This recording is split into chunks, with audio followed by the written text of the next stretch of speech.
ওয়াজ মাহফিল তো কোনো কোনো ক্ষেত্রে এখন হয়ে যাচ্ছে সার্কাসের মঞ্চ, কোনো কোনো জায়গায় সার্কাস, মানে এমন কিছু দৃশ্য চোখে পড়ছে যে মনে হচ্ছে যে ওয়াজে যাওয়া বন্ধ করে দিই।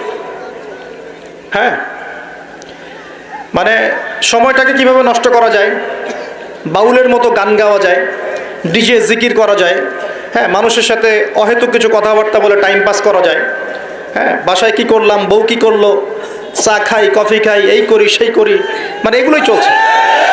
হ্যাঁ, আপনি একজন ব্যক্তিকে ডাকলেন, মাশাআল্লাহ কোরআনও বিশুদ্ধ করে তেলাওয়াত করতে পারছে না, বড় বড় ওয়াজও করছে, আবার বড় বড় আলেমদেরকে বাহাসের জন্য ডাকছে, এমনও দৃশ্য দেখছে।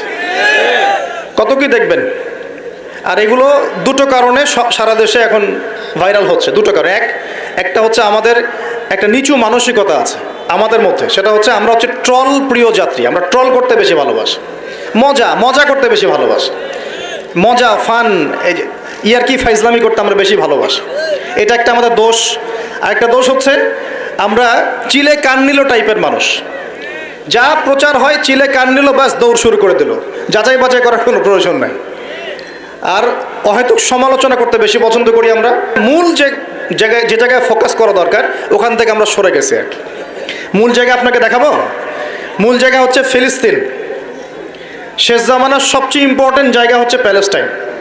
শেষ জামানার যত বড় বড় ঘটনাগুলো ঘটবে, ইমাম মাহাদির আগমন, মুসলিম বাহিনীর বিজয়, জেরুজালেম পুনরুদ্ধার, ইসলামিক খেলাফত প্রতিষ্ঠা, ঈসা আলাইহিস সালামের আগমন, সব ওই জায়গাকে কেন্দ্র করে, সব কিছুই।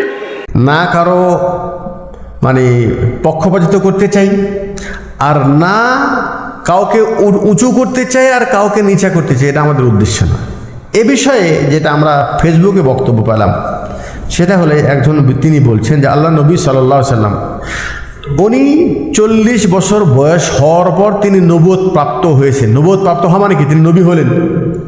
তাহলে 40 বছর আগে তিনি নবী ছিলেন কিনা, এটাই তো প্রশ্ন নাকি? এটা তো জিনিসটা তো স্পষ্ট যে তিনি নবুয়ত প্রাপ্ত হয়েছেন 40 বছর বয়সে। নবুয়ত প্রাপ্ত হওয়া মানে প্রথম ওহী পালেন, যে ওহী ওনাকে কিভাবে আসলো? ইকরা বিসমি রাব্বিকাল্লাযী খালাক, আপনি পড়ুন আল্লাহর রবের নামে যিনি স্রষ্টা। তিনি কি বলছেন? মা আনা বিকারিন, আমি তো পড়তে জানি না। তাহলে নবুয়তের সিলসিলা কিন্তু কেবল শুরু হলো, আজকের পরে তিনি নবী হলেন, কথাটা ঠিক আছে। ইতিপূর্বে তিনি কি নবী ছিলেন? আচ্ছা, তিনি যদি নবী ছিলেন তাহলে নবুয়ত প্রাপ্ত হলেন কিভাবে? কথাটা একেবারে স্পষ্ট। কিন্তু যিনি বলতে চাচ্ছেন যে রসুলের নবুয়তের 40 বছর আগে নবুয়ত অস্বীকার করলো, আরে আল্লাহু আকবার, তার মানে কি? তাদের আকীদা কি জানেন? তাদের আকীদা হলো এই যে রসুল শুধু 40 বছরের আগে নবী ছিলেন না, উনি তো পৃথিবীর সৃষ্টির আগেও নবী ছিলেন। এটা হলো তাদের বক্তব্য। এবং তাদের বক্তব্য হলে পৃথিবীর প্রথম সৃষ্টি করেছেন আল্লাহ রসুলকে, মানে মানব জাতির আল্লাহ রসুল সালামের আদম আলাইহিস সালামের সৃষ্টির আগেই নাকি আল্লাহ নবী সালাম সৃষ্টি করেছেন। এবং তারা একটা মন গড়া বানাওয়াট হাদিসও তারা বলে থাকে, হ্যাঁ, আউয়ালু মা খালাকাল্লাহু নূরি, রসুল বলছেন আল্লাহ পাক প্রথমে আমার নূরকে সৃষ্টি করেছে। কিন্তু এটা হাদিস সহি নয়, এটা বানাওয়াট হাদিস। এটা কি বানাওয়াট হাদিস? মানুষ হাদিস বানায় রসুলের দিকে নির্ভর করেছে, আল্লাহ সেটা বলেন নেই। হ্যাঁ, এই বিষয়ে সহি হাদিস কি? সহি হাদিস হলে আল্লাহ নবী সাল্লাম বলছেন যে আল্লাহ তাআলা প্রথম সৃষ্টি করেছেন কলম, যেই কলমটা আল্লাহ পাক মানুষের তাকদীর লিখেছেন।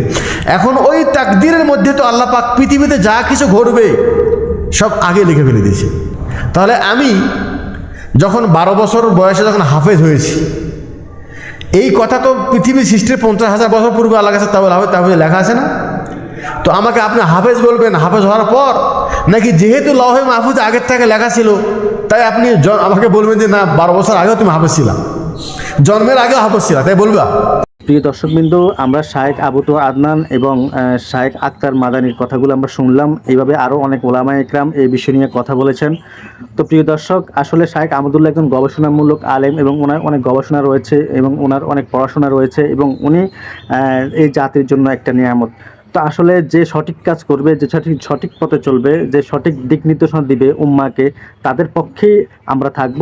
এবং যারা ফিতনা সৃষ্টি করবে, যারা জনমনে মুসলমানদের ভিতরে দ্বীনি মজলিসে বসে বয়ানে বসে যারা আলেমদের সমালোচনা করবে এবং যারা ফিতনা সৃষ্টি করবে, আমরা তাদেরকে বয়কট করব। এটাই হলো আমাদের মূল কথা। এবং আমরা আল্লাহ সুবহানাহু ওয়া তাআলা আমাদেরকে যেন এই সমস্ত দূরত্ব ভুলে আমরা যেন সঠিক পথে ফিরে আসতে পারি, আল্লাহ তাআলা আমাদেরকে সেই তৌফিক দান করে। তো আজকে এই পর্যন্তই। আল্লাহ হাফেজ। আসসালামু আলাইকুম।